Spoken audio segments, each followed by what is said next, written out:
ਬਿਸਮਿल्लाहिर्रहमानिर्रहीम ਤੇ अस्सलाम वालेकुम। 13 ਦਸੰਬਰ ਪਾਕਿਸਤਾਨ ਦੇ ਵਿੱਚ ਹਫਤੇ ਦੀ ਸਵੇਰ ਤੇ ਅੱਜ ਦੇ ਪੰਜਾਬੀ ਵੀਲੌਗ 'ਚ ਚੜ੍ਹਦੇ ਤੇ ਲਹਿੰਦੇ ਪੰਜਾਬ ਦੇ ਸੱਜਣਾ ਤੇ ਮਿੱਤਰਾਂ, ਭੈਣਾਂ ਤੇ ਭਰਾਵਾਂ, ਮਾਵਾਂ ਤੇ ਬਜ਼ੁਰਗਾਂ ਨੂੰ ਜੀ ਆਇਆਂ। ਅੱਜ ਦੀ ਸਭ ਤੋਂ ਜਿਹੜੀ ਪਹਿਲੀ ਖਬਰ ਉਹ ਤੇ ਟਾਈਮ ਟਰੈਕਰ ਤੇ ਪਹਿਲਾਂ ਗੱਲ ਕਰ ਲਈਏ ਕਿ 14 ਦਿਨ ਹੋ ਗਏ ਨੇ ਫੀਲਡ ਮਾਰਸ਼ਲ ਆਸਿਮ ਮੁਨੀਰ ਦੇ ਡਿਫੈਕਟੋ ਮਿਲਟਰੀ ਰਾਜ ਨੂੰ। ਹੁਣ ਜ਼ਰਾ ਗੂੜੀਆਂ ਤੇ ਸੰਘਣੀਆਂ ਗੱਲਾਂ, ਲੇਕਿਨ ਉਦੋਂ ਪਹਿਲੇ ਚੇਤੇ ਕਰਾਈਏ ਕਿ ਜੇ ਹਾਲੀ ਤੱਕ ਇਸ ਚੈਨਲ ਨੂੰ ਸਬਸਕ੍ਰਾਈਬ ਨਹੀਂ ਕੀਤਾ ਤੇ ਛੇਤੀ ਕਰੋ ਤਾਂ ਕਿ ਸਾਡੀ ਆਵਾਜ਼ ਤਗੜੀ ਹੋਵੇ ਤੇ ਦੂਰ ਤੱਕ ਆਪਣੇ।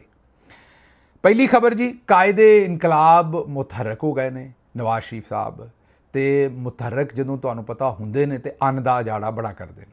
ਇਹ ਤਾਂ ਤੁਹਾਨੂੰ ਪਤਾ, ਤੁਹਾਨੂੰ ਲੱਗਦਾ ਹੋਏਗਾ ਮੈਂ ਮਖੌਲ ਕਰਦਾ, ਨਹੀਂ, ਤੁਹਾਨੂੰ ਅੰਦਰ ਦੇ ਸੂਤਰਾਂ ਤੋਂ ਜਿਹੜੇ ਇੰਡੀਅਨ ਚੈਨਲ ਨੇ ਉਹ ਜ਼ਰਾਏ ਨੂੰ ਸੂਤਰ ਆਖਦੇ ਨੇ ਤੇ ਉਹ ਜਿਹੜੇ ਅੰਦਰੂਨੀ ਜ਼ਰਾਏ ਹੁੰਦੇ ਨੇ ਉਹਨਾਂ ਨੂੰ ਆਂਦੇ ਨੇ ਕਿ ਅੰਦਰੂਨੀ ਜਾਂ ਅੰਦਰ ਦੇ ਸੂਤਰਾਂ ਤੋਂ ਸਾਨੂੰ ਪਤਾ ਲੱਗਾ।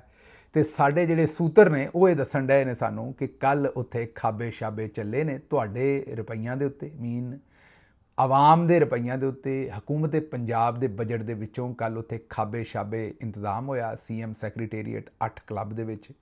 ਉੱਥੇ ਮੀਆਂ ਸਾਹਿਬ ਨੂੰ ਲਿਆ ਕੇ ਧੁੱਪ ਲਵਾਈ ਗਈ। ਉੱਥੇ ਇੱਕ ਕਮਰਾ ਹੈ ਜਿਹਦੇ ਉੱਤੇ ਸ਼ੀਸ਼ਾ ਲੱਗਾ ਹੈ, ਚੌਰੀ ਪਰਵੇਜ਼ ਅਲਾਈ ਸਾਹਿਬ ਨੇ ਬਣਵਾਇਆ ਸੀ। ਉਹਦੇ ਵਿੱਚ ਅੰਦਰ ਬਗੀਚਾ ਸ਼ਗੀਚਾ ਹੈ, ਉੱਤੇ ਉਹਦਾ ਸ਼ੀਸ਼ੇ ਦੀ ਛੱਤ ਹੈ ਅਤੇ ਅੰਗਰੇਜ਼ੀ 'ਚ ਤੇ ਉਹਨੂੰ ਤੁਸੀਂ ਏਟਰੀਅਮ ਆਖ ਲਓ, ਲੇਕਿਨ ਬਾਕੀ ਤੁਸੀਂ ਉਹਨੂੰ ਸਨਰੂਮ ਆਖੋ, ਜੋ ਵੀ ਆਖਣਾ ਤੁਸੀਂ ਉਹਨੂੰ। ਬਹਰਹਾਲ ਉੱਥੇ ਬਹਿ ਕੇ ਜਨਾਬ ਨਵਾਜ਼ ਸ਼ਰੀਫ ਸਾਹਿਬ ਨੇ ਪਹਿਲਾਂ ਤਾਂ ਧੁੱਪ ਛੁੱਪ ਆਪਣੇ ਆਪ ਨੂੰ ਲਵਾਈ। ਉਸ ਤੋਂ ਬਾਅਦ ਜਦੋਂ ਥੋੜ੍ਹੇ ਜਿਹੇ ਗਰਮ ਹੋਏ, ਤੁਹਾਨੂੰ ਪਤਾ ਸੋਲਰ 'ਤੇ ਚੱਲਦੇ ਨੇ ਨਾ ਮੀਆਂ ਸਾਹਿਬ ਵੀ, ਧੁੱਪ ਲੱਗੇ ਫਿਰ ਠੀਕ ਚੱਲਦੇ ਨੇ। ਜਦੋਂ ਉਹਨਾਂ ਨੂੰ ਜ਼ਰਾ ਧੁੱਪ ਛੁੱਪ ਲਵਾਈ, ਥੋੜ੍ਹੇ ਜਿਹੇ ਭੱਖ ਗਏ ਅਤੇ ਉਹ ਤੁਹਾਨੂੰ ਹੁਣ ਪਤਾ ਹੈ ਕਿ ਨਹੀਂ, ਜਿਹੜੇ ਤੇ ਪੁਰਾਣੇ ਬੰਦੇ ਨੇ ਉਹਨਾਂ ਨੂੰ ਸਾਰਿਆਂ ਨੂੰ ਪਤਾ ਵੀ ਪਹਿਲਾਂ ਇਸਤਰੀ ਵੀ ਕੋਲਿਆਂ ਵਾਲੀ ਹੁੰਦੀ ਸੀ। ਕੋਲੇ ਮਗਾ ਕੇ ਮਗ ਜਾਂਦੇ ਸਨ ਜਿਸ ਵੇਲੇ ਕੋਲੇ, ਅਤੇ ਫਿਰ ਇਸਤਰੀ ਜਿਹੜੀ ਹੈ ਉਹਦੇ ਵਿੱਚ ਕੋਲੇ ਪਾਉਂਦੇ ਸਨ, ਥੋੜ੍ਹਾ ਚਿਰ ਇੰਤਜ਼ਾਰ ਕਰਦੇ ਸਨ। ਜਦੋਂ ਇੱਕ ਵਾਰੀ ਇਸਤਰੀ ਭੱਖ ਜਾਂਦੀ ਸੀ, ਇਸਤਰੀ ਜ਼ਰਾ ਮੋਟੀ ਹੁੰਦੀ ਸੀ, ਉਹ ਇੱਕ ਵਾਰੀ ਕੋਲੇ ਉਹਨੂੰ ਗਰਮ ਕਰਦੇ ਸਨ ਅਤੇ 2-4 ਜੋੜੇ ਜਿਹੜੇ ਆ ਉਹ ਫਿਰ ਉਸ ਤੋਂ ਬਾਅਦ ਇਸਤਰੀ ਕਰ ਛੱਡਦੀ ਹੁੰਦੀ ਸੀ।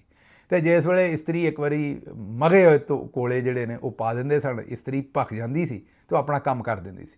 ਇਸੇ ਤਰੀਕੇ ਨਾਲ ਜਿਸ ਵੇਲੇ ਮੀਆਂ ਸਾਹਿਬ ਜ਼ਰਾ ਧੁੱਪ ਲੱਗਣ ਨਾਲ ਭੱਖ ਜਾਂਦੇ ਨੇ ਅਤੇ ਫਿਰ ਜ਼ਰਾ ਉਹ ਆਪਣਾ ਕੰਮ ਸ਼ਮ ਕਰ ਜਾਂਦੇ ਨੇ। ਪਹਿਲਾਂ ਤਾਂ ਉਹਨਾਂ ਅੰਨ ਦਾ ਉਜਾੜਾ ਕੀਤਾ, ਉਹ ਰੋਟੀ ਸ਼ੋਟੀ ਉਹਨਾਂ ਬੰਦੇ ਸੱਦੇ ਸਨ ਕਸ਼ਮੀਰ ਵਾਲੇ ਵੀ, ਅਤੇ ਇੱਧਰੋਂ ਉੱਧਰੋਂ ਚੰਗੀ ਪਾਰਟੀ ਲੰਮੀ ਚੌੜੀ ਉਹਨਾਂ ਜਨਾਬ ਉੱਥੇ ਬੱਕਰੇ ਦੀਆਂ ਲੱਤਾਂ ਸਨ ਅਤੇ ਉੱਥੇ ਜਨਾਬ ਕਾਬਲੀ ਪਲਾਓ ਸੀ ਅਤੇ ਪਤਾ ਨਹੀਂ ਪੂਰੀ ਲਿਸਟ ਹੈ ਇੱਥੇ ਖਾਣੇ ਦੀ, ਜਿਹੜੀ ਸਾਨੂੰ ਸਾਡੇ ਅੰਦਰੂਨੀ ਸੂਤਰ ਨੇ ਉਹ ਦੱਸਣ ਡਏ ਨੇ ਵੀ ਉੱਥੇ ਕੱਲ੍ਹ ਪੰਜਾਬ ਦੇ ਵਿੱਚ ਲੇੜ ਪਾਈ ਇਹਨਾਂ ਸਾਰਿਆਂ ਨੇ ਬਹਿ ਕੇ। ਉਸ ਤੋਂ ਬਾਅਦ 1-2 ਬੰਦਿਆਂ ਦੇ ਤੇ ਢਿੱਡਾਂ 'ਚ ਵੱਟ ਵੀ ਪੈ ਗਿਆ, ਫਿਰ ਉਹ ਜਨਾਬ ਬਾਥਰੂਮ ਦੇ ਅੱਗੇ ਪਿੱਛੇ ਹੀ ਫਿਰਦੇ ਰਹੇ ਨੇ।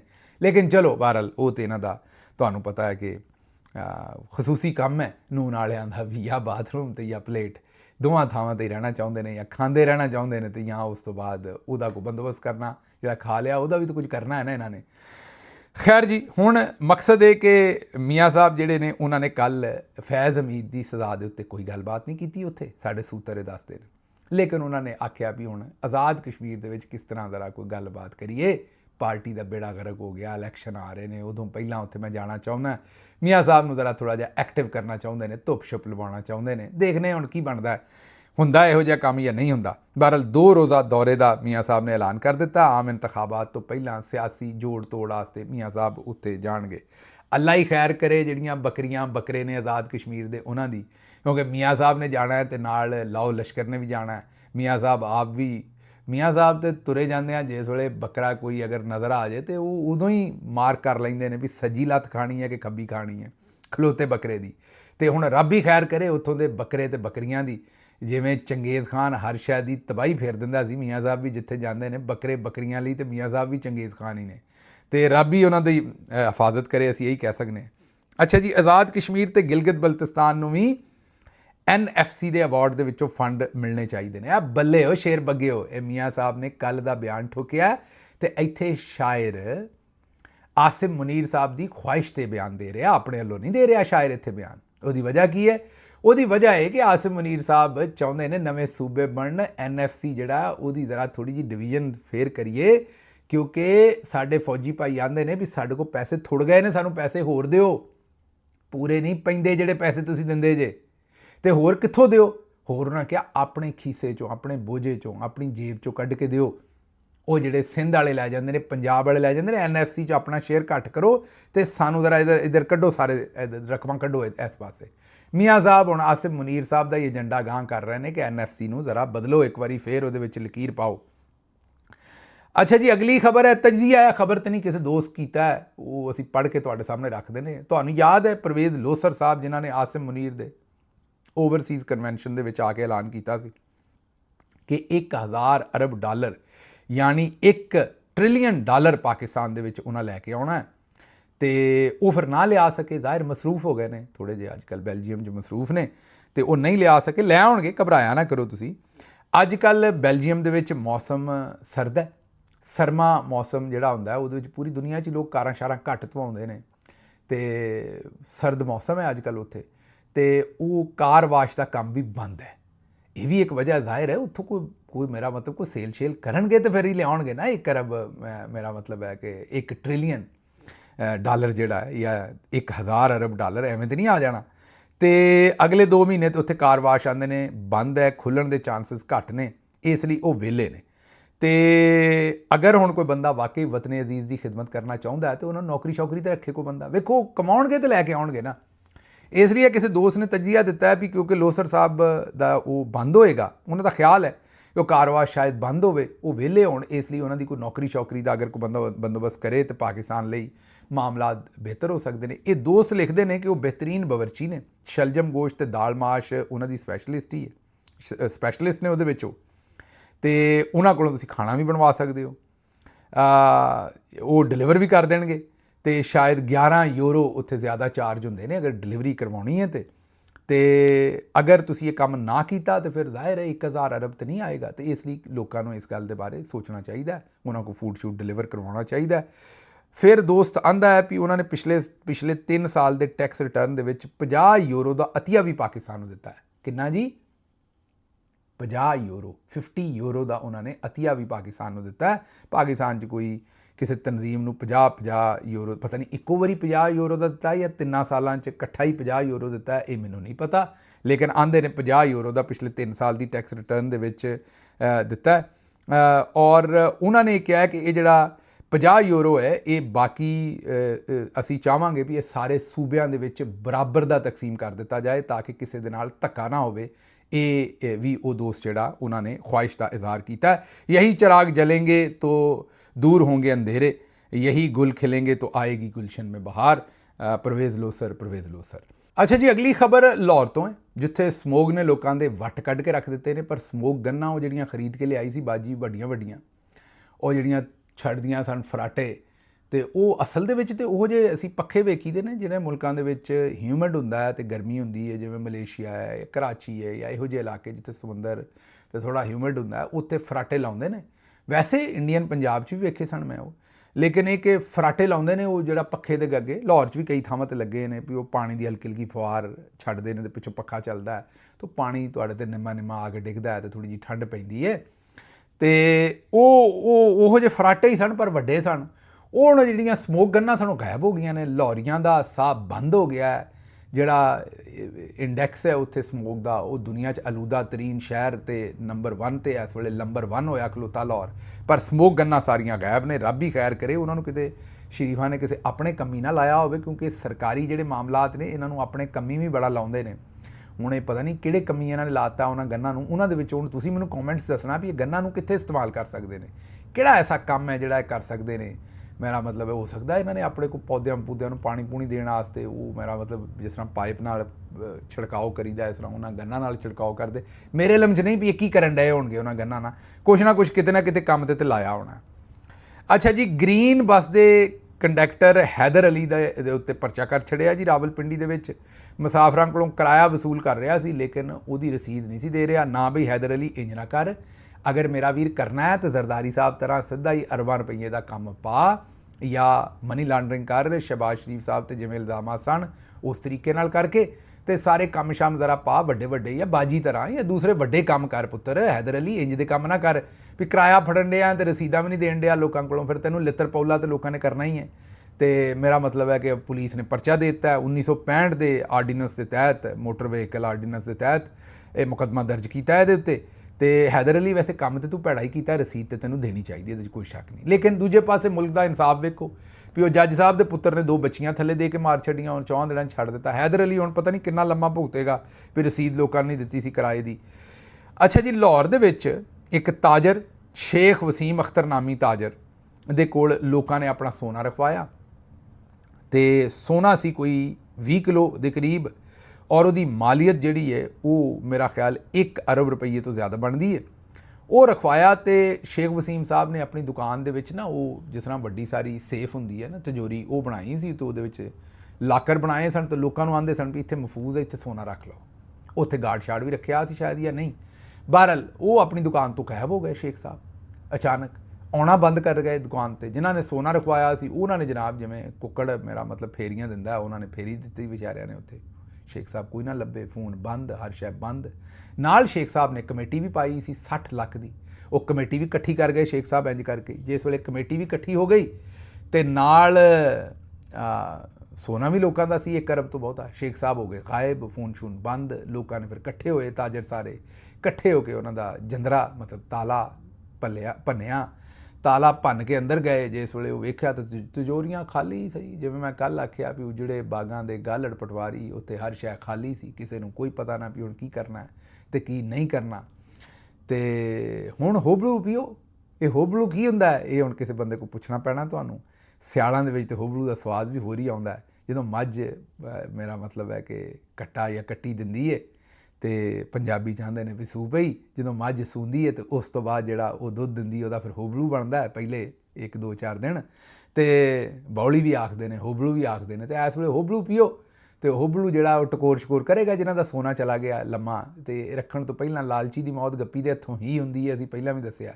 ਤੇ ਭਾਈ ਜੀ ਹੋਬਲੂ ਹੀ ਤੁਹਾਡਾ ਹੁਣ ਦੁੱਖ ਦੂਰ ਕਰੇਗਾ, ਹੋਰ ਤੇ ਕੋਈ ਸ਼ੈ ਨਹੀਂ ਕਰੇਗਾ। ਤੇ ਜਿਨ੍ਹਾਂ ਨੂੰ ਹੋਬਲੂ ਦਾ ਨਹੀਂ ਪਤਾ, ਅਗਰ ਟੇਸਟ ਨਹੀਂ ਕੀਤਾ ਤੇ ਉਹ ਜਦੋਂ ਤੱਕ ਕਰੋਗੇ ਨਹੀਂ ਉਦੋਂ ਤੱਕ ਮੇਰਾ ਮਤਲਬ ਹੈ ਕਿ ਤੁਹਾਨੂੰ ਪਤਾ ਨਹੀਂ ਲੱਗਣਾ ਵੀ ਹੋਬਲੂ ਆਂਦੇ ਕਿਹਨੂੰ ਨੇ। ਅੱਛਾ ਜੀ, ਅੱਗੇ ਚੱਲਦੇ ਹਾਂ। ਲਾਹੌਰ ਦੇ ਸ਼ਹਿਰੀ ਸਾਦਕ ਖਾਨ ਦੇ ਨਾਂ ਤੇ 23,28,000 ਦੇ ਚਲਾਨ ਨਿਕਲ ਆਏ ਨੇ ਔਰ 500 ਮੋਟਰਸਾਈਕਲ ਉਹਨਾਂ ਦੇ ਨਾਂ ਤੇ ਰਜਿਸਟਰਡ ਨੇ। ਇਹਨਾਂ ਮੋਟਰਸਾਈਕਲਸ ਨੂੰ 2071 ਚਲਾਨ ਭਜਵਾਏ ਗਏ ਨੇ। 2071 ਚਲਾਨ ਇਹਨਾਂ 500 ਮੋਟਰਸਾਈਕਲ ਜਿਹੜੇ ਰਜਿਸਟਰਡ ਨੇ ਉਹਨਾਂ ਨੂੰ ਭਜਵਾਏ ਗਏ ਨੇ। ਇਹ ਪਤਾ ਨਹੀਂ ਕਿਹੜਾ ਗਰੀਬ ਸਾਦਕ ਖਾਨ ਦਾ ਮੈਨੂੰ ਲੱਗਦਾ ਸ਼ਨਾਖਤੀ ਕਾਰਡ ਕਿਸੇ ਦੇ ਕਾਬੂ ਆ ਗਿਆ। ਸਾਦਕ ਖਾਨ ਨੇ ਕਿਤੇ ਕਰਵਾਈ ਹੋਣੀ ਫੋਟੋਕਾਪੀ ਵਗੈਰਾ, ਕਿਸੇ ਨੇ ਉੱਥੋਂ ਚੋਰੀ ਕਰ ਲਿਆ ਜਾਂ ਕਿਸੇ ਡੀਲਰ ਕੋਲ ਮੋਟਰਸਾਈਕਲ ਖਰੀਦਿਆ ਹੋਏਗਾ, ਉਹਨੇ ਗਾਂਹ ਪਿਛਾਂ ਕਰ ਲਿਆ। ਹੁਣ ਵੱਲਾ ਆਲਮ ਕੀ ਹੋਇਆ ਹੈ। ਬਹਰਹਾਲ ਉਸ ਗਰੀਬ ਦੇ ਨਾਂ ਤੇ 500 ਮੋਟਰਸਾਈਕਲਾਂ ਰਜਿਸਟਰ ਕਰਾ ਛੱਡੀਆਂ ਨੇ ਤੇ ਉਹ ਹੁਣ ਲੋਕੀ ਭਜਾਈ ਫਿਰਦੇ ਨੇ। ਲੋਕਾਂ ਨੂੰ ਕੀ ਫਿਕਰ, ਜੁਰਮਾਨਾ ਤੇ ਸਾਦਕ ਖਾਨ ਨੂੰ ਜਾਣਾ। ਤੇ 10 ਉਹ ਮੈਨੂੰ ਹੁਣ ਨੁਸਰਤ ਸਾਹਿਬ ਦੀ ਕਵਾਲੀ ਯਾਦ ਆ ਗਈ, 10 ਸਾਦਕਾ ਤੂੰ ਵੇਲਾ ਹੁਣ ਹੱਥੋਂ ਨਾ ਗਵਾ। ਰੱਬ ਮੰਨ ਜਾਂਦਾ, ਯਾਰ ਨੂੰ ਮਨਾਉਣਾ ਔਖਾ ਹੈ। ਹੁਣ ਤੇ ਭਾਈ ਜੀ ਜਾ ਕੇ ਤੁਹਾਨੂੰ ਰੱਬ ਦੇ ਸਾਹਮਣੇ ਤੇ ਰੱਬ ਦੇ ਯਾਰ ਦੇ ਸਾਹਮਣੇ ਹੀ ਸਾਦਕ ਸਾਹਿਬ ਕੋਈ ਗਿਲਾਗਿਰੀ ਕਰਨੀ ਪੈਣੀ ਹੈ। ਦੁਨੀਆ 'ਚ ਤਾਂ ਤੁਹਾਡੀ ਕਿਸੇ ਨੇ ਨਹੀਂ ਸੁਣਨੀ। ਇਹ ਜਿਹੜਾ ਇੱਥੇ ਨਫਸਾ ਨਫਸੀ ਦਾ ਮਾਮਲਾ, ਇਹਨਾਂ ਨੇ ਆਖਣਾ ਵੀ ਇੱਥੇ ਰੱਖ, ਇਹ ਸਾਰਾ 23 ਲੱਖ ਰੁਪਈਆ ਇੱਥੇ ਰੱਖ। ਉਸ ਗਰੀਬ ਨੂੰ ਪਤਾ ਵੀ ਨਹੀਂ ਹੋਣਾ ਮੋਟਰਸਾਈਕਲ 500 ਕਿਹੜੇ ਨੇ। ਖੈਰ ਸਾਦਕ ਸਾਹਿਬ ਤੇ ਅੱਲਾ ਰਹਿਮਤ ਹੀ ਕਰੇ, ਇਹੀ ਕਹਿ ਸਕਦੇ। ਅੱਛਾ ਜੀ, ਪੰਜਾਬ 'ਚ 2025 'ਚ ਹਿਲਾ ਦੇਣ ਵਾਲੀ ਰਿਪੋਰਟ ਆ ਗਈ ਹੈ। ਸਿਰਫ 1 ਸਾਲ 'ਚ 1,57,000 ਤਲਾਕਾਂ ਰਜਿਸਟਰਡ ਹੋ ਗਈਆਂ ਨੇ। ਹੈਰਾਨਕੁਨ ਤੌਰ 'ਤੇ ਲਾਹੌਰ ਦੇ ਵਿੱਚ 21,000 ਤਲਾਕਾਂ ਦੇ ਨਾਲ ਲਾਹੌਰ ਨੰਬਰ 1 ਆਇਆ ਤੇ ਖੋਰੇ ਬਾਜੀ ਨੇ ਇਸੇ ਤੋਂ ਸਾਰੀ ਪਿਛਾਂ ਕਰ ਦਿੱਤੀ ਹੈ। ਸਾਰੀ ਮਸ਼ੀਨਰੀ ਜਿਹੜੀ ਸਮੋਗ ਵਾਲੀ ਹੈ, ਬਾਜੀ ਪਤਾ ਨਹੀਂ ਕੀ ਚਾਹੁੰਦੀ ਇਸ ਗੱਲ 'ਚੋਂ। ਲੇਕਿਨ ਮੈਂ ਤੇ ਮੁੰਡਿਆਂ ਤੇ ਕੁੜੀਆਂ ਨੂੰ ਇਹੀ ਆਖਾਂਗਾ ਵੀ ਇਹ ਜਿਹੜਾ ਮੌਸਮ ਦੇ ਬੁਖਾਰ ਤਰ੍ਹਾਂ ਵਿਆਹ ਕਰ ਲੈਂਦੇ ਜੇ ਐਵੇਂ ਹੀ ਤੁਰੇ ਫਿਰਦੇ ਤੇ ਉਸ ਤੋਂ ਬਾਅਦ ਛੋਟੀ ਜੀ ਗੱਲ ਤੋਂ ਜਿਹੜਾ ਉਹ ਮੇਰਾ ਮਤਲਬ ਤਲਾਕਾਂ ਤੇ ਗੱਲ ਅੱਪੜ ਜਾਂਦੀ ਹੈ। ਸਬਰ ਸ਼ਬਰ ਅੱਜ ਕੱਲ੍ਹ ਹੈ ਨਹੀਂ, ਪੈਰੋਂ ਉੱਠਦੇ ਜੇ। ਜਿਵੇਂ ਬਰਾਇਲਰ ਚੂਜ਼ੇ ਹੁੰਦੇ ਸਨ ਉਸੇ ਤਰੀਕੇ ਦੇ ਹਾਲ ਬਣੇ ਨੇ ਇਹਨਾਂ ਦੇ। ਮਤਲਬ ਨਾ ਕੋਈ ਲੰਮੀ ਚੌੜੀ ਸੋਚ ਵਿਚਾਰ ਕਰਦੇ ਨੇ, ਨਾ ਲੰਮੀ ਚੌੜੀ ਕੋਈ ਗੱਲ ਕਰਦੇ ਨੇ। ਬਸ ਵਿਆਹ ਅੱਜ ਕੱਲ੍ਹ ਇਸ ਤੋਂ ਚੜਿਆ ਹੁੰਦਾ ਹੈ ਸਿਰ 'ਤੇ ਵੀ ਉਹ ਰੀਲਾਂ ਬਣਾਉਣੀਆਂ ਨੇ, ਫਿਲਮੀ ਜਿਹਾ ਕੰਮ ਕਰਨਾ ਹੈ। ਅੱਬਾ ਜੀ ਤੇ ਅੰਮੀ ਦੋਵੇਂ ਪਾਸਿਓਂ ਦੁਲਹਨ ਨੂੰ ਫੜ ਕੇ ਲਿਆਉਣ। ਅੱਜ ਕੱਲ੍ਹ ਤਾਂ ਇੱਕ ਨਵਾਂ ਕੰਮ ਵੀ ਸ਼ੁਰੂ ਹੋਇਆ ਅਜੇ। ਜਿਸ ਵੇਲੇ ਦੁਲਹਨ ਆਉਂਦੀ ਏ ਤੇ ਪਹਿਲਾਂ ਤਾਂ ਪਿਓ ਰੋਂਦਾ ਹੁੰਦਾ ਸੀ, ਭਰਾ ਰੋਂਦੇ ਹੁੰਦੇ ਸਨ। ਹੁਣ ਅੱਜ ਕੱਲ੍ਹ ਦੀਆਂ ਕੁੜੀਆਂ ਨੇ ਪਤਾ ਨਹੀਂ ਇੰਨੀਆਂ ਕੁ ਔਂਤਰੀਆਂ ਨੇ ਵੀ ਉਹਨਾਂ ਨੇ ਘਰ ਦੇ ਵਿੱਚ ਘਰ ਵਾਲਿਆਂ ਨੂੰ ਤੰਗ ਹੀ ਇੰਨਾ ਕੀਤਾ ਵੀ ਮਾਂ ਪਿਓ ਤਾਂ ਹੱਸਣ ਡਏ ਹੁੰਦੇ ਨੇ, ਭੈਣ ਭਰਾ ਵੀ ਹੱਸਣ ਡਏ ਹੁੰਦੇ ਨੇ। ਪਹਿਲੇ ਵਾਲੇ ਤਾਂ ਰੋਂਦੇ ਸਨ ਸਾਰੇ। ਉਹ ਜਿਸ ਵੇਲੇ ਫੜ ਕੇ ਲਿਆਉਂਦੇ ਨੇ ਕੁੜੀ ਨੂੰ ਤੇ ਉਹ ਆਂਦੇ ਨੇ ਵੀ ਪੁੱਤਰ ਹੁਣ ਤੂੰ ਖਿਆਲ ਰੱਖੀ ਤੇ ਉਹ ਪੁੱਤਰ ਤੇ ਇਹੀ ਸਮਝਦਾ ਅੱਗੋਂ ਦਮਾਦ ਵੀ ਉਹ ਆਖਣੇ ਡਏ ਨੇ ਵੀ ਬੱਚੀ ਦਾ ਖਿਆਲ ਰੱਖੀ, ਲੇਕਿਨ ਅਸਲ ਤੇ ਉਹ ਕਹਿਣਾ ਚਾਹ ਰਹੇ ਹੁੰਦੇ ਨੇ ਵੀ ਪੁੱਤਰ ਹੁਣ ਆਪਣਾ ਖਿਆਲ ਰੱਖੀ। ਲੇਕਿਨ ਕਹਿਣ ਦਾ ਮਤਲਬ ਇਹ ਇੱਕ ਮੈਜ਼ਰਾ ਤਫੰਨਨ ਗੱਲ ਕਰ ਰਿਹਾ, ਲੇਕਿਨ ਕਹਿਣ ਦਾ ਮਤਲਬ ਇਹ ਹੈ ਕਿ ਅੱਜ ਕੱਲ੍ਹ ਇਹ ਨਵਾਂ, ਯਕੀਨ ਕਰੋ, ਇਹ ਮੈਂ ਬੜੀਆਂ ਵੀਡੀਓਜ਼ ਵੇਖੀਆਂ ਨੇ, ਮੁੰਡੇ ਰੋਣ ਡਏ ਹੁੰਦੇ ਨੇ ਖਲੋਤੇ। ਤੁਹਾਨੂੰ ਮੇਰੀ ਗੱਲ ਮਜ਼ਾਕ ਲੱਗੇਗੀ, ਲੇਕਿਨ ਯਕੀਨ ਕਰੋ ਵਿਆਹਾਂ ਤੇ ਅੱਜ ਕੱਲ੍ਹ ਇਹ ਨਵਾਂ ਰਿਵਾਜ ਆਇਆ ਹੈ, ਮੁੰਡੇ ਖਲੋ ਕੇ ਉੱਚੀ ਉੱਚੀ ਰੋਂਦੇ ਨੇ। ਲਾੜਾ ਜਿਹੜਾ ਉਹ ਸਟੇਜ ਤੇ ਖਲੋਤਾ ਹੁੰਦਾ, ਕੁੜੀ ਆਉਂਦੀ ਤੇ ਮੁੰਡੇ ਮੂੰਹ ਤੇ ਰੁਮਾਲ ਰੱਖ ਕੇ ਰੋਂਦੇ ਨੇ। ਉਹ ਕਿਸੇ ਗੋਰੇ ਨੇ ਕਿਤੇ ਕੀਤਾ ਹੋਏਗਾ, ਉਹਨਾਂ ਦਾ ਕਲਚਰ ਦਾ ਥੋੜ੍ਹਾ ਜਿਹਾ ਫਰਕ ਹੈ। ਉਹ ਸ਼ਾਦੀ ਦੇ ਉੱਤੇ ਉਹਨੂੰ ਐਡੀ ਸੋਹਣੀ ਲੱਗੀ ਹੋਏਗੀ ਆਪਣੀ ਦੁਲਹਨ ਕਿ ਉਹਦੀਆਂ ਅੱਖਾਂ 'ਚੋਂ ਫਰਤੇ ਜਜ਼ਬਾਤ 'ਚ ਆਂਸੂ ਆ ਗਏ। ਸਾਡੇ ਫਿਰ ਤੁਹਾਨੂੰ ਪਤਾ ਥੋੜ੍ਹਾ ਜਿਹਾ ਡਰਾਮਾ ਹੀ ਤਸ਼ਕੀਲ ਜ਼ਿਆਦਾ ਪੈ ਜਾਂਦੀ ਹੈ। ਮੁੰਡੇ ਹੁਣ ਜਨਾਬ ਹੌਕੇ ਲੈ ਲੈ ਕੇ ਰੋਂਦੇ ਨੇ। ਅਤੇ ਮੈਨੂੰ ਸਮਝ ਨਹੀਂ ਵੀ ਕੁੜੀਆਂ ਇਹੋ ਜਿਹੇ ਮੁੰਡਿਆਂ ਨਾਲ ਵਿਆਹ ਕਿਵੇਂ ਕਰ ਲੈਂਦੀਆਂ ਨੇ। ਮਤਲਬ ਕੁੜੀਆਂ ਨੂੰ ਤਾਂ ਮੁੰਡੇ ਚਾਹੀਦੇ ਹੁੰਦੇ ਨੇ ਵਿਆਹ ਕਰਨ ਵਾਸਤੇ, ਅਤੇ ਜਿਹੜਾ ਮੁੰਡਾ ਉਹਨਾਂ ਦੇ ਆਉਣ 'ਤੇ ਹੀ ਰੋਣ ਲੱਗ ਪਿਆ ਅਤੇ ਉਹਨੇ ਬਾਅਦ ਦੇ ਵਿੱਚ ਕਿਵੇਂ ਹੈ ਸਾਰੀ ਜ਼ਿੰਦਗੀ ਦੇ ਪਾੜੇ ਮਿਲਣੇ ਨੇ, ਮਤਲਬ ਹੈ ਜ਼ਿੰਦਗੀ ਦੇ ਜਿਹੜੇ ਮੁਸ਼ਕਿਲ ਵੇਲੇ ਨੇ ਉਹਨਾਂ 'ਚ ਕਿਵੇਂ ਖਲੋਣਾ ਹੈ ਅਤੇ ਕਿਵੇਂ ਉਹਨੇ ਜ਼ਿੰਦਗੀ ਦੀ ਰਕਾਬ 'ਚ ਪੈਰ ਪਾ ਕੇ, ਅਤੇ ਮੇਰਾ ਮਤਲਬ ਹੈ ਕਿ ਪੂਰੇ ਭਾਰ ਦੇ ਨਾਲ ਘੋੜੇ 'ਤੇ ਬਹਿਣਾ ਹੈ। ਅਤੇ ਇਹ ਮੇਰੀ ਸਮਝ ਤੋਂ ਬਾਹਰ ਹੈ। ਲੇਕਿਨ ਅੱਜ ਕੱਲ੍ਹ ਜਿਹੋ ਜਿਹਾ ਕੰਮ ਚੱਲ ਰਿਹਾ, ਤੁਹਾਨੂੰ ਪਤਾ ਉਹੋ ਜਿਹਾ ਹੀ ਡਬਲ ਸਿਮ ਵਾਲਾ ਹੀ ਕੰਮ ਚੱਲਣ ਡਿਆ ਜ਼ਿਆਦਾ ਫੋਨਾਂ ਸ਼ੂਨਾਂ 'ਚ ਵੀ, ਅਤੇ ਇਹ ਵੀ ਮੁੰਡੇ ਡਬਲ ਸਿਮ ਵਾਲੇ ਹੀ ਮੈਨੂੰ ਲੱਗਦੇ ਨੇ। ਅਤੇ ਤੁਸੀਂ ਫਿਰ ਜਦੋਂ ਮੈਂ ਇਹੋ ਜਿਹੀਆਂ ਟਰਮਾਂ ਕੱਢਣਾ ਹੈ ਤਾਂ ਤੁਸੀਂ ਪਤਾ ਨਹੀਂ ਕਿੱਧਰ ਤੇ ਕਿੱਧਰ ਨਿਕਲ ਜਾਂਦੇ ਹੋ। ਮੇਰਾ ਡਬਲ ਸਿਮ ਤੋਂ ਮਤਲਬ ਇਹ ਵੀ ਉਹਨਾਂ ਦੇ ਅੰਦਰ ਖਵਾਤੀਨ ਵਾਲੇ ਵੀ ਜਜ਼ਬਾਤ ਹੈ ਨੇ ਅਤੇ ਮਰਦਾਂ ਵਾਲੇ ਵੀ ਜਜ਼ਬਾਤ ਹੈ ਨੇ। ਅਤੇ ਮੇਰੇ ਖਿਆਲ ਕੁੜੀਆਂ ਨੂੰ ਜਦੋਂ ਕਦੀ ਸਹੇਲੀ ਚਾਹੀਦੀ ਹੁੰਦੀ ਉਹ ਵੀ ਲੱਭ ਜਾਏਗੀ, ਅਤੇ ਜਦੋਂ ਜ਼ਾਹਿਰ ਹੈ ਉਹਨਾਂ ਨੂੰ ਮੇਰਾ ਮਤਲਬ ਹੈ ਕਿ ਸ਼ੌਹਰ ਦਾ ਪਿਆਰ ਚਾਹੀਦਾ ਹੋਏਗਾ ਉਹ ਵੀ ਇਹਨਾਂ ਕੋਲ ਲੱਭ ਜਾਏਗਾ। ਲੇਕਿਨ ਇਹ ਜਿਹੜੀਆਂ ਨਵੀਆਂ ਐਟਮਾਂ ਨਵੇਂ ਆਏ ਨੇ, ਇਹ ਅਸੀਂ ਮੇਰਾ ਮਤਲਬ CNG ਰਕਸ਼ੇ ਵੀ ਸੁਣੇ ਸਨ, ਅਸੀਂ ਅੱਜ ਕੱਲ੍ਹ ਮੇਰਾ ਮਤਲਬ ਹੈ ਕਿ ਬਿਜਲੀ 'ਤੇ ਚੱਲਣ ਵਾਲੇ ਰਕਸ਼ੇ ਵੀ ਸੁਣੇ ਨੇ, ਹੋਰ ਵੀ ਕਈ ਅਸੀਂ ਡੂਅਲ ਪਰਪਜ਼ ਚੀਜ਼ਾਂ ਸੁਣੀਆਂ ਨੇ। ਪਰ ਇਹ ਜਿਹੜੇ ਨਵੇਂ ਕੰਮ ਅਸੀਂ ਵੇਖੇ ਨੇ, ਮੁੰਡੇ ਵਿਆਹਾਂ 'ਤੇ ਖਲੋ ਖਲੋ ਕੇ ਰੋਂਦੇ ਅਤੇ ਕੁੜੀਆਂ ਦੇ ਦੁਪੱਟਿਆਂ ਦੇ ਉੱਤੇ ਨਮਾਜ਼ ਪੜ੍ਹਦੇ ਅਤੇ ਹੋਰ ਪਤਾ ਨਹੀਂ ਕਿਹੜੇ ਕਿਹੜੇ ਕੰਮ ਹੈ ਜਿਹੜੇ ਛਛੋਰੇ ਕਰਦੇ ਨੇ, ਇਹ ਮੇਰੀ ਸਮਝ ਤੋਂ ਬਾਹਰ ਹੈ। ਵੀ ਕੰਜਰੋ, ਕਦੀ ਮਾਂ ਦੀ ਚੁੰਨੀ 'ਤੇ ਨਮਾਜ਼ ਨਾ ਪੜ੍ਹੀ ਤੁਸੀਂ, ਅਤੇ ਵਹੁਟੀ ਦੇ ਦੁਪੱਟੇ 'ਤੇ ਪਹਿਲੇ ਦਿਨ ਹੀ ਨਮਾਜ਼ ਪੜ੍ਹਦੇ ਜੇ, ਇਹ ਮੇਰੀ ਸਮਝ ਤੋਂ ਬਾਹਰ ਹੈ। ਅਤੇ ਪਹਿਲਾਂ ਕੁੜੀਆਂ ਨੂੰ ਪੁੱਛ ਲੈਣਾ ਚਾਹੀਦਾ ਮਾਂ ਦੇ ਕੋਲੋਂ ਵੀ ਇਹ ਮਾਂ ਜੀ ਤੁਹਾਡੇ ਨਾਲ ਤੁਹਾਡਾ ਕਿੰਨਾ ਕਦਮ ਕਰਦਾ। ਜਿਹੜਾ ਮੇਰਾ ਮਤਲਬ ਹੈ ਕਿ ਮੈਂ ਇਹ ਨਹੀਂ ਆਂਦਾ, ਆਪਣੀ ਬੇਗਮ ਦਾ ਬਿਲਕੁਲ ਅਦਬ ਵੀ ਕਰੋ, ਇਹਤਰਾਮ ਵੀ ਕਰੋ, ਤੁਹਾਡਾ ਜੀਵਨ ਸਾਥੀ ਹੈ, ਤੁਹਾਡਾ ਬਰਾਬਰ ਦਾ ਸਲੂਕ ਕਰੋ, ਬਲਕਿ ਇਹਤਰਾਮ ਬਰਾਬਰ ਤੋਂ ਵੀ ਭਾਵੇਂ ਥੋੜ੍ਹਾ ਜਿਹਾ ਬਹੁਤਾ ਕਰੋ। ਪਰ ਮੇਰਾ ਮਤਲਬ ਹੈ ਹੁਣ ਅੰਮਾ ਜੀ ਜਿੰਨਾ ਇਹਤਰਾਮ, ਅਤੇ ਉਸ ਪਰ ਥੋੜ੍ਹਾ ਜਿਹਾ ਫਿਰ ਜ਼ਿਆਦਾ ਹੀ ਇਹਤਰਾਮ ਹੋ ਜਾਏਗਾ, ਫਿਰ ਤੁਹਾਡੀ ਫਰੈਂਕਨੈਸ ਬਿਲਕੁਲ ਹੀ ਮੁੱਕ ਜਾਏਗੀ। ਅਤੇ ਇਹ ਜੋ ਕੁਝ ਮੈਂ ਵੇਖਣ ਡਿਆ, ਜੋ ਕੁਝ ਕਰਦੇ ਨੇ ਹੰਝੂ ਅਥਰੂ, ਉੱਥੋਂ ਤਾਂ ਇਹੀ ਲੱਗਦਾ ਵੀ ਕੋਈ ਇੰਡੀਅਨ ਡਰਾਮਾ ਹੀ ਚੱਲਣ ਡਿਆ ਹੈ, ਕੋਈ ਵਿਆਹ ਨਹੀਂ। ਅਤੇ ਉਹ ਫਿਰ ਜਿਸ ਵੇਲੇ ਜਿਹੋ ਜਿਹੇ ਵਿਆਹ ਹੋਣ ਡਏ ਨੇ ਉਹਦੇ ਵਿੱਚੋਂ ਇਹ ਹੀ ਕੰਮ ਨਿਕਲਣਾ ਜਿਹੜਾ ਹੁਣ ਤੁਸੀਂ ਦੱਸਣ ਡਏ ਹੋ ਵੀ 1,57,000 ਤਲਾਕਾਂ, ਲਾਹੌਰ 21,000 ਤੋਂ ਨੰਬਰ 1 'ਤੇ ਆ ਗਿਆ। ਅਤੇ ਇਹ ਬਹੁਤਾ ਤੂਫਾਨ ਵੀ ਲਾਹੌਰ, ਗੁਜਰਾਂਵਾਲੇ, ਫੈਸਲਾਬਾਦ ਇਹਨਾਂ ਨੇ ਮਚਾਇਆ ਹੈ, ਜਿਹੜਾ ਰੋਣ ਰਾਣ ਵਾਲਾ ਅਤੇ ਅਥਰੂ ਅਤੇ ਦੁਪੱਟਿਆਂ ਦੇ ਨਮਾਜ਼ਾਂ ਅਤੇ ਹੋਰ ਪਤਾ ਨਹੀਂ। ਮੈਂ ਨਮਾਜ਼ ਪੜ੍ਹਨ ਤੋਂ ਨਹੀਂ ਡੱਕਦਾ, ਲੇਕਿਨ ਜਾਨਵਾਜ਼ ਤੇ ਹੀ ਪੜ੍ਹ ਲਓ ਪੁੱਤਰ। ਉਹ ਜਾਨਵਾਜ਼ ਉਹਨੂੰ ਆਖੋ ਵਹੁਟੀ ਨੂੰ ਵੀ ਤੂੰ ਆਪਣੇ ਹੱਥਾਂ ਨਾਲ ਬਣਾਈ, ਪਹਿਲਾਂ ਉਹਨੂੰ ਆਖੋ ਨਾ, ਖੁਆਇਸ਼ ਕਰ ਲਓ ਕਿ ਤੂੰ ਆਪਣੇ ਹੱਥਾਂ ਨਾਲ ਕੋਈ ਜਾਨਵਾਜ਼ ਜਿਹੜੀ ਕਿਸੇ ਖੱਡੀ ਛੱਡੀ 'ਤੇ ਕੋਈ ਸਿੱਖ ਕੇ ਕੰਮ ਜਾਂ ਕਿਸੇ ਹੋਰ ਤਰੀਕੇ ਨਾਲ ਬਣਾ ਲੈ, ਜਾਂ ਕਿਸੇ ਕੱਪੜੇ 'ਤੇ ਕੋਈ ਮੇਰਾ ਮਤਲਬ ਕੰਮ ਸ਼ਮ ਕਰਕੇ ਹੱਥ ਨਾਲ ਬਣਾ ਲੈ, ਉਹਦੇ 'ਤੇ ਪੜ੍ਹ ਲਓ ਦੋਵੇਂ ਮੀਆਂ ਬੀਵੀ ਇੱਕ ਦੇ ਉੱਤੇ। ਪਰ ਇਹ ਚੁੰਨੀਆਂ 'ਤੇ ਪੜ੍ਹਨ ਵਾਲੇ ਜਿਹੜੇ ਨੇ, ਇਹ ਮੇਰੀ ਤੇ ਸਮਝ ਤੋਂ ਬਾਹਰ ਹੈ ਵੀ ਬਾਅਦ ਦੇ ਵਿੱਚ ਇਹਨਾਂ ਨੇ ਉਸ ਚੁੰਨੀ ਦਾ ਕਰਨਾ ਕੀ ਹੈ। ਲੇਕਿਨ ਚਲੋ ਮੈਨੂੰ ਇੱਥੋਂ ਦਿਓ ਇਜਾਜ਼ਤ, ਅਤੇ ਰੱਬ ਰਾਖਾ।